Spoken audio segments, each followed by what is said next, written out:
This is Fred again from Profile Prague, and well, one musician that I could only hope to interview one day is here right now. Martin Barre, how are you doing, sir? Hi, Fred. I'm doing very, very well. It's the sun is out, unusually, and yeah, all is good in this crazy world. Yeah, here it's been raining, like Mhm. for weeks now. So, we know you very well for being the lead guitar of Jethro Tull from 1969 to 2012, an amazing career. When you put yourself back in 1969, starting with Jethro Tull, did you expect such a longevity and success? No, literally, I was at university doing architecture when I failed a year, and this is before Tull, but not long before, and I just thought, you know what, this is really boring architect in those days. I'm just going to go and play in a band for a year. And here I am. It was that we took it. Everything was a year at a time, and nobody knew. We were making up the rules as we went along, and we're on a sort of roller coaster.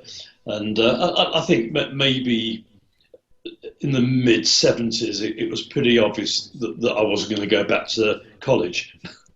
But it didn't matter. We had fun, and my passion was to play guitar. So to be able to be able to do your passion in life is a dream come true. To indulge in what you love is a luxury, and I was afforded that luxury for many years. Many years I didn't make a penny.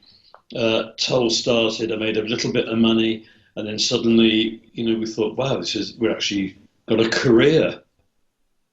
Amazing. And it developed, but it was exciting all along the way. So you didn't go to bed at night like dreaming that you would be like a professional musician, and like at the beginning, this is not what you thought, basically. Yeah, I used to dream about it, but my fantasy was me on. This is a long time ago. I had a Marshall stack, 4x12s, and I was stood in front of it with a Les Paul, and that was my. I just thought that this is stupid. That was how I saw myself in my dreams. Well, Wow. lucky me. Yeah, but it was exciting. The late '60s were incredible time for music, and to be an emerging musician in the '60s and the '70s was really lucky. The timing was great because everybody was learning about music. It became a huge part of everybody's life in different ways. Even as a listener, somebody playing. It was a whole new Yeah. era, a whole new art form. Since 2012, you've released four studio albums under your own name, albums that have been very well received by fans and critiques. On November 6th, 2020, you're back with a brand new double album titled 50 Years of Jethro Tull. Well, after 50 years, is Martin Barr nervous and anxious about releasing a new album? Is it still possible? No, the reverse. I have to hold myself back because I released an album called Roads Less Travelled, and then the whole 50-year thing crept up on me. The fact that Jethro Tull hadn't celebrated it. Jethro Tull, whatever they are or aren't, the record company, Ian Anderson, I'd heard nothing, like no ideas of doing something special. So nothing happened. I thought, well, no, I want to do something. Next year is my 50th anniversary. I want to do something really, really special and different. So it kick-started it, but it came in very soon after Roads Less Travelled, and I never really got to tour that album properly. So now I've got more material. I've got another solo album, Wow. in the offering. I've got a DVD coming out for Christmas. It's anyway. I love working, and I love recording, and I love writing music, but I've got to be careful. I've got to try and pace myself, and now there's no live concerts. Yeah. It's a real temptation to go back in that studio and start recording, but I want everything to get its sort of due attention. Please describe 50 years of Jethro Tull and the key differences to what has been already done on such compilations. Um, well, in reverse order, compilations are traditionally old recordings strung together with a bit of string and gaffer's tape, put in a nice new cover and remarketed, and I have no emotional connection to that at all because I wouldn't buy. Well, maybe I would, not just for myself. Yeah, I mean it's a good way of being introduced to a band if you've never heard them before. But essentially, it's rehashing old stuff is not for me because I think you go in the studio and you do them all again. Make them current, make them sound better, make them more energetic, just make them fresh. So that was all. There was no question that wasn't what I was going to do. Um, and the 50 years, it's just nice to look back at those years and pick out things that meant a lot to me, songs that were important to me or I really liked. So it's a bit of a luxury. But then, I'm very mindful that people want to hear this song, that song, something from that album. It's an impossible choice, but I'm compromising and I'm conjuring them all together. So I hope what I've done is representative as much as possible.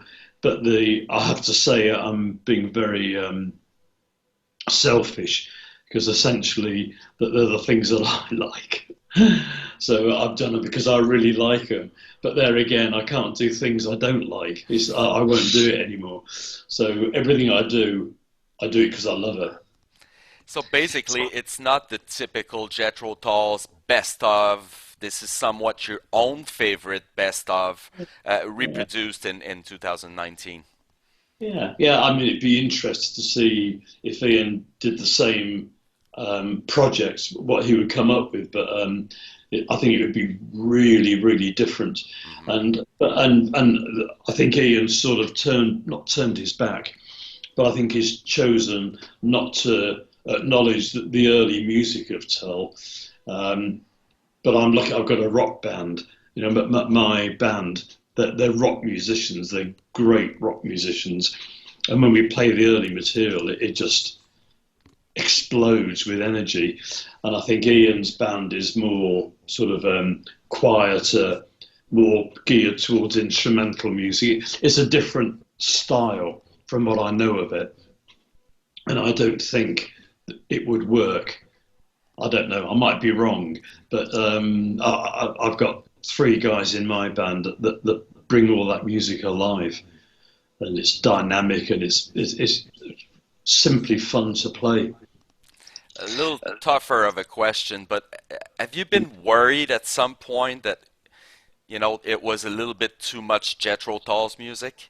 Like, I mean, Oh, it. yeah, I don't want to be. I don't want any, and people do, to turn around and say you're just a tribute band. And I go, but it's close.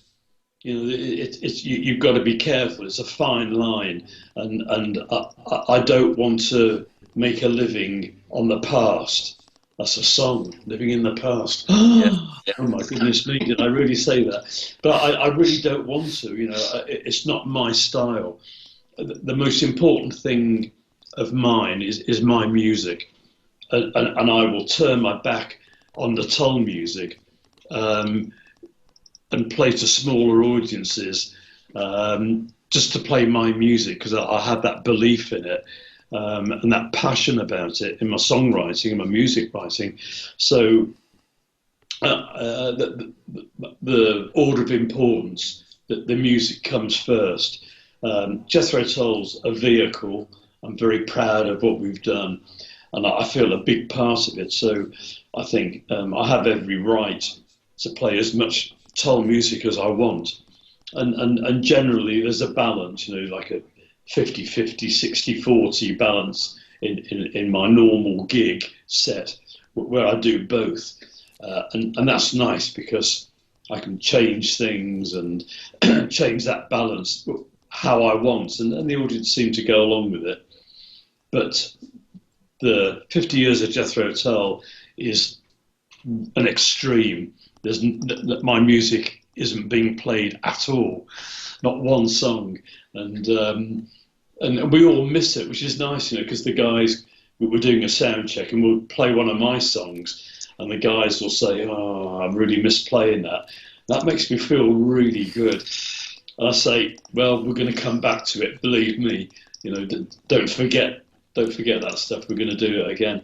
So I'm aware of it, and but I want a bigger audience as well. I'm not stupid.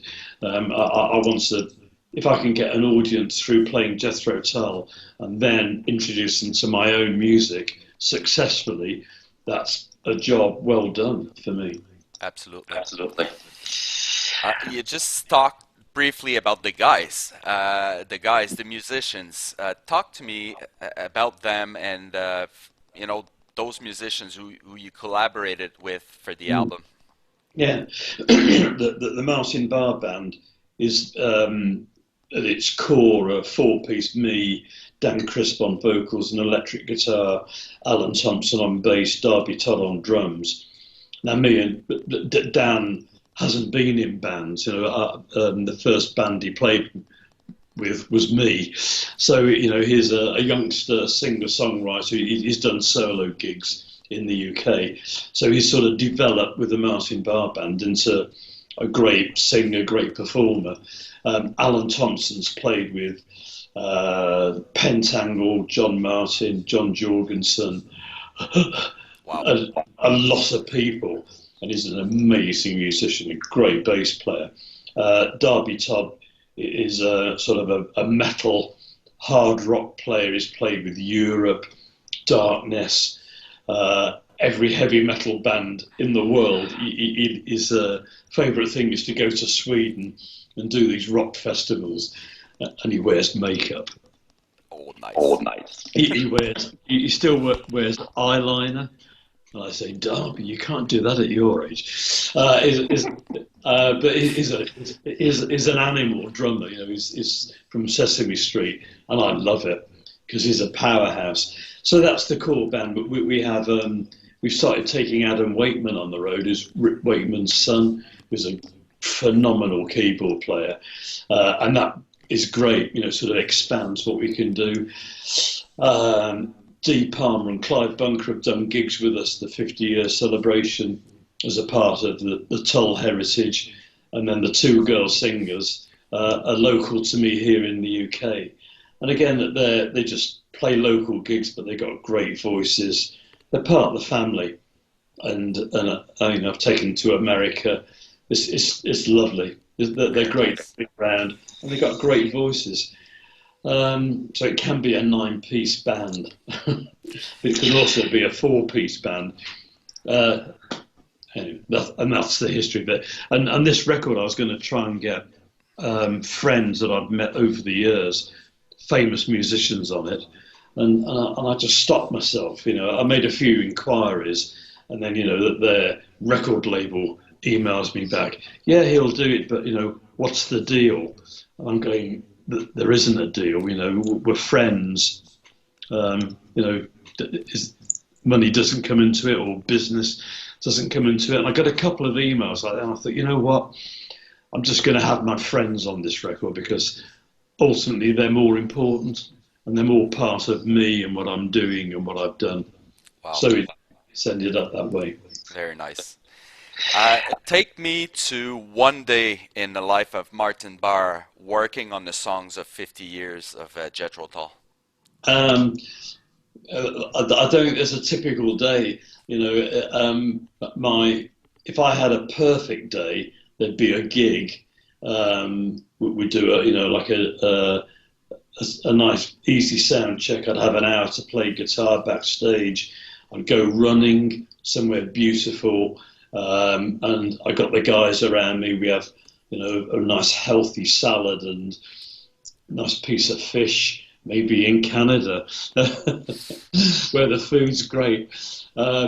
There's that's a perfect day. But then I'm at home. I play my flute. I'm relearning my music theory. I'm going to take my flute exams again this Wow. winter. I play guitar for an hour, 2 hours. I'm outside. I'm still going running and playing table tennis. In the lockdown, I bought myself a robot, so this thing fires table tennis balls at me. Um, I've got so many things I like doing, and then I like arranging music. So to examine new Jethro Tull songs that I can bring to the set, it is good fun. I'll listen to an album, pick out one that I think might work for us, rearrange it, deconstruct it, put it back together again. For me, in my way. I love every aspect of music, so there's never a bad day, Good. and no day's the same. They're similar. I don't do Groundhog Days. And if the sun's out, we go out for a drive and go and see some beautiful gardens. Life has to be varied, and the things change. The quality and quantity of the things you do changes, and definitely during lockdown, you reevaluate everything you do. Beautiful. Beautiful. Through our social networks, some of your fans had questions for you, and Mhm. I picked three of them out of the lot. So here they are. Yeah, You're now celebrating 50 years of Jethro Tull. When playing live, do you have preferences playing your own music versus Jethro? yeah. Well, I think we went over it. Yeah, Um, I think I would prefer to play mine, but only by a tiny margin, because they're both vehicles for playing. Lots of rhythm, lots of riffs, lots of guitar things, and I love playing live. I mean, I'd equally go down the road and there's a pub, band playing in a bar, which they aren't anymore. If there was, and they're playing 12-bar blues, I'd get up and play. I'd have a great time. It's all a vehicle for what I love guitars, and anything that enables me to play guitar, I love. But my central focus and passion is my own writing and arranging. So I have to in the direction of my own music. Roger that. Roger that. Through your own career, what piece of music you've written that you're the proudest?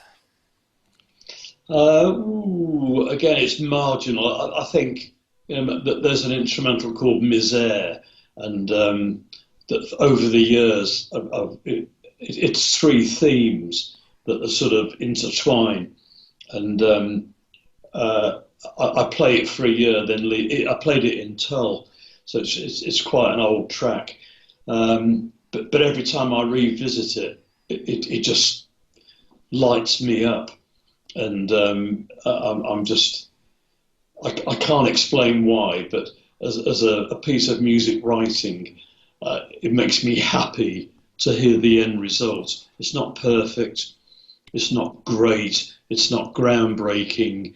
It's not going to be played on the radio, but I really enjoy the end result. I'm not saying I'm glib.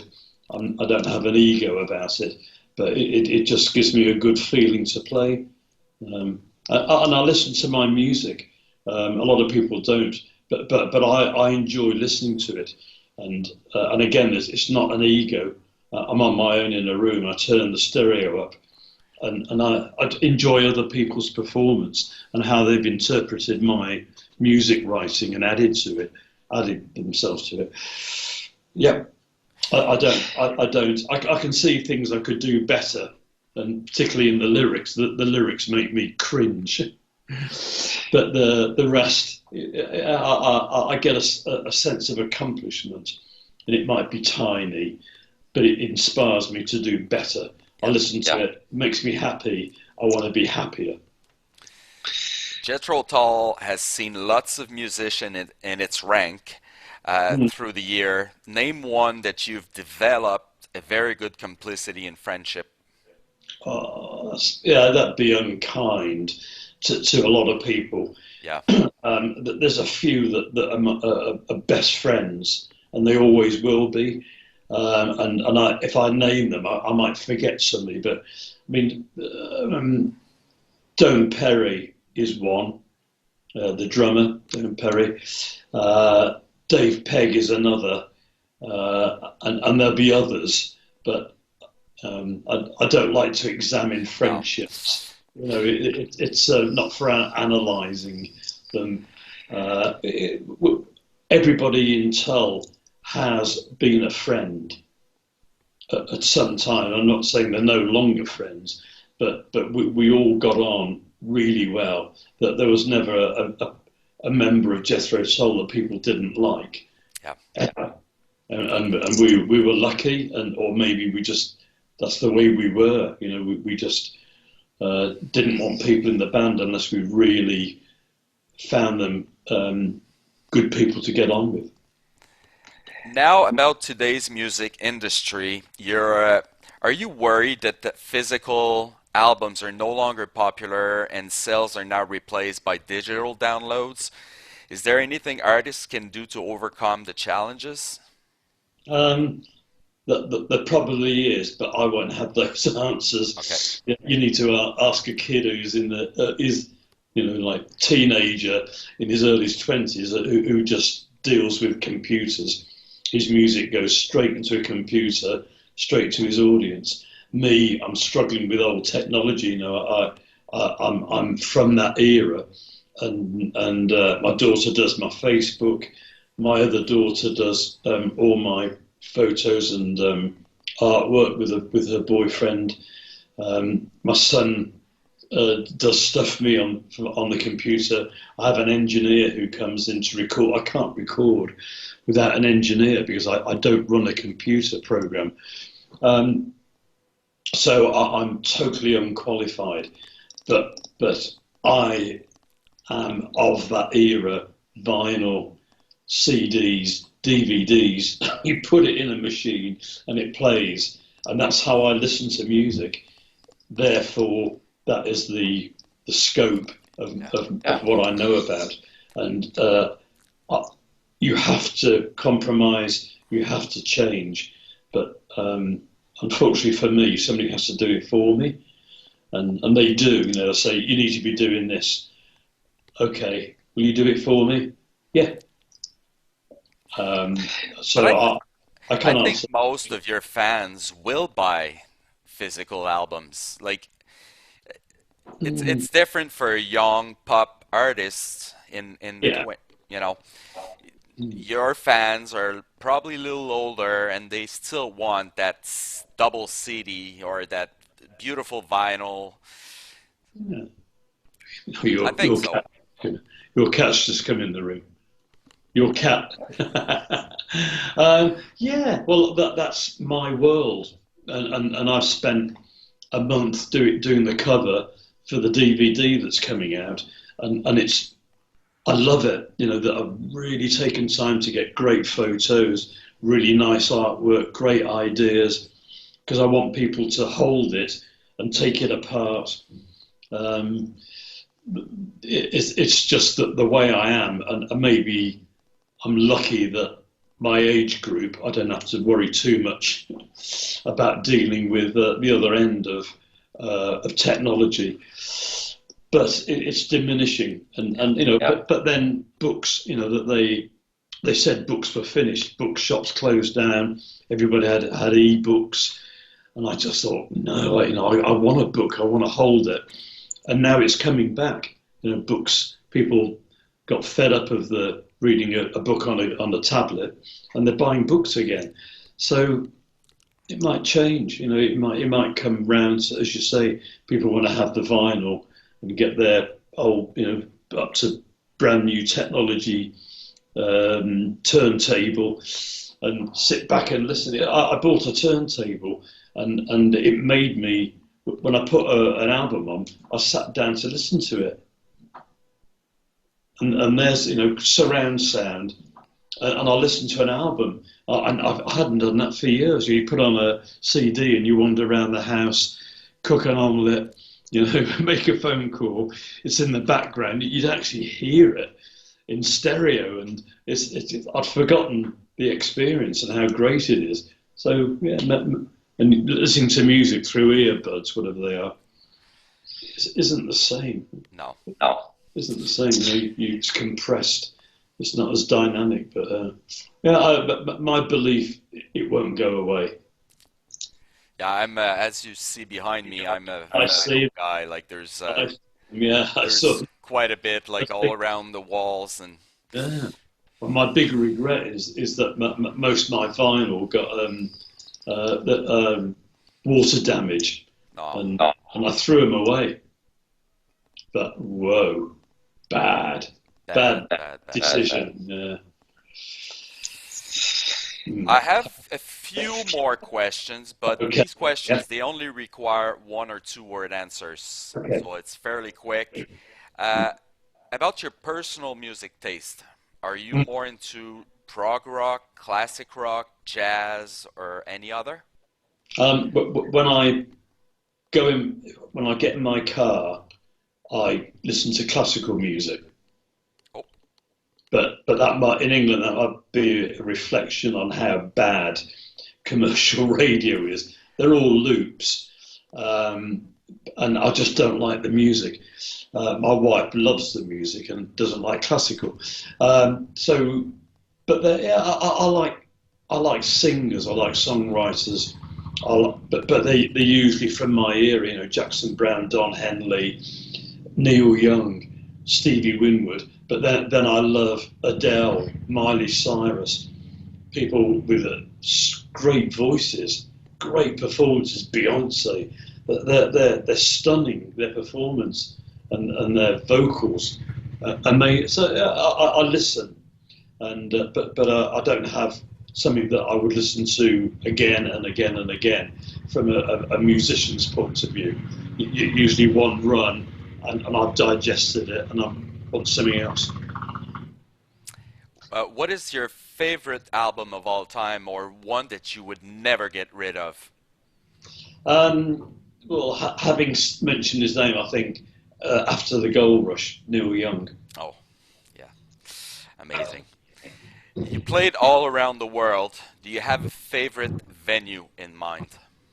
Um, no, I don't. I played in amazing venues that were awful, like the Sydney Opera House. It sounded terrible because it was, just like playing in a sponge. And then other Shea Stadium was a nightmare because it was foggy and the Jets came over.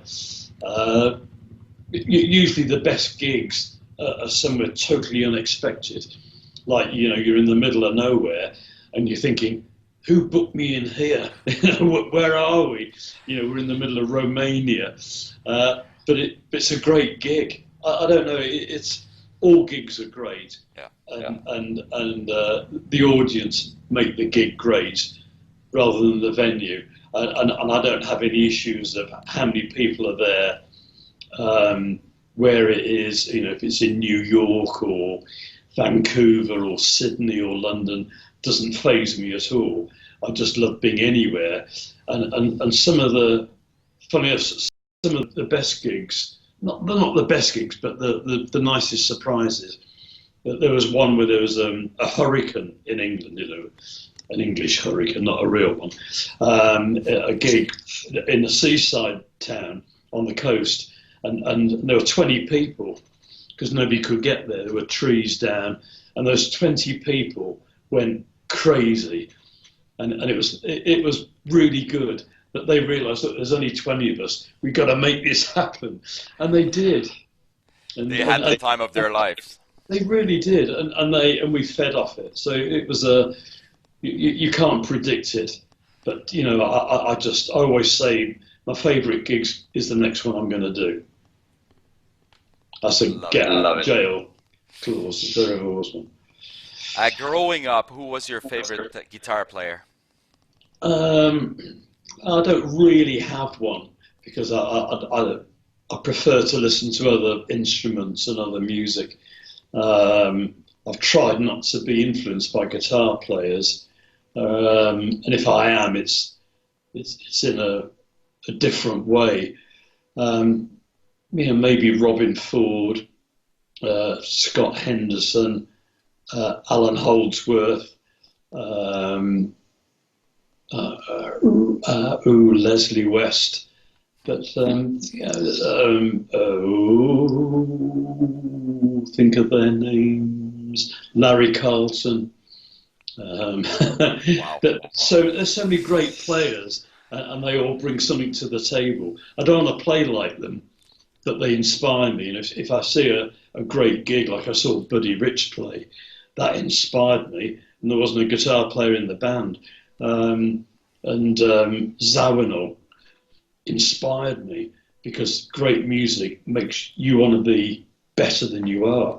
But it could be anything. You know, it could be going to the Albert Hall in London and listening to Elgar Symphony No. 1, and that inspires me because it's beautiful, beautiful harmonic music, melodic, dynamic. It's the rock music of yesterday. Uh, uh, Everything inspires me. Good. Even bad music, because I know not it tells me what not to do. Dead or alive, one artist you wish you could have collaborated with on a live performance.